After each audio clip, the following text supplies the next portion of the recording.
ఉండండి ఒక నిమిషం. స్లోకన్స్ ఇస్తారా ఏమన్నా? ఉన్నాయి వెనకరా.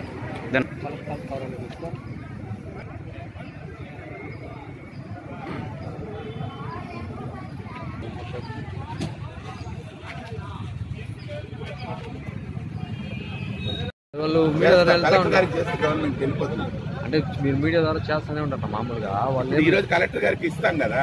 వాళ్ళు మామూలుగా మొన్న కూడా వచ్చి ప్రెస్ మీట్ పెట్టారు, చెప్పి దానికి ముందు గతంలో కూడా పెట్టారు.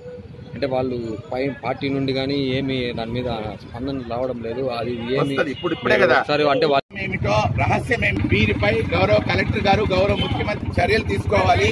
అతిముగా ఓటర్ల చేత ఓట్లు పొందిన వారు తమ బాధ్యత లోపాయికారి ఒప్పంద ప్రజలుగా నగరి పట్టణ ఓటుగా కార్యకర్తలుగా మేము డిమాండ్ తీసుకుంటాం. రేషన్ బియ్యం స్మగ్లింగ్, ఇసుక దోపిడీ, గంజాయి అమ్మకం, ఎర్రచందనం స్మగ్లింగ్, సారాయి అమ్మకం వంటి అవినీతి అక్రమ వ్యాపారాలు విరివిగా జరుగుతున్నాయని ప్రముఖ తెలుగు దినపత్రికలైన ఆంధ్రజ్యోతి, ఈనాడు, సాక్షి తరచుగా వార్తలు రాస్తున్నా సంబంధీకులపై ఎందుకు చర్యలు తీసుకోవడం లేదో మాకు అర్థం కావడం లేదు. తిరుమల కొండకు వెళ్లి చంద్రబాబు నాయుడు గారిని, లోకేష్ ను, పవన్ కళ్యాణ్ చాలా తీవ్రంగా విమర్శించే మా నగిరి ప్రతిపక్ష ఎమ్మెల్యే ఈ అంశాలపై ఎందుకు నోరు మెదపడం లేదో, దాని వెనుక దాగిన నిజం మర్మం ఏమిటో ప్రజలకు తెలియాలి.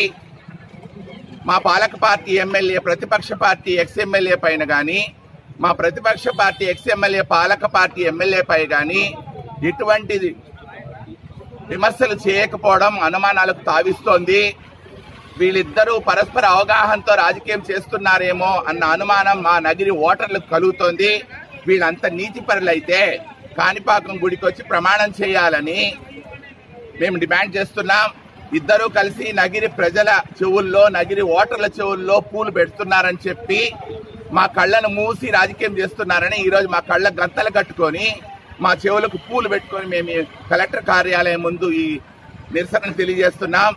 గౌరవ కలెక్టర్ గారు ఈ విషయంపై సమగ్ర విచారణ చేసి భారత రాజ్యాంగ చట్టపరంగా ప్రజలతో ఓట్లు వేయించుకొని పాలక ఎమ్మెల్యేగా గెలిచిన వ్యక్తిని, ప్రతిపక్ష పార్టీ ఎమ్మెల్యేగా హోదా పొందిన వ్యక్తిని వాళ్ళ పదవులు రద్దు చేసి ఓటు యొక్క విలువను ప్రజలకు తెలియజేయాలని ఈ సందర్భంగా నగిరి నియోజకవర్గ ప్రజలుగా, నగరి ఓటరుగా, తెలుగుదేశం పార్టీ వీరాభిమానులుగా, తెలుగుదేశం పార్టీ కార్యకర్తలుగా, జెండా మోసే వ్యక్తులుగా, చంద్రన్న భక్తులుగా మేము డిమాండ్ చేస్తున్నాం.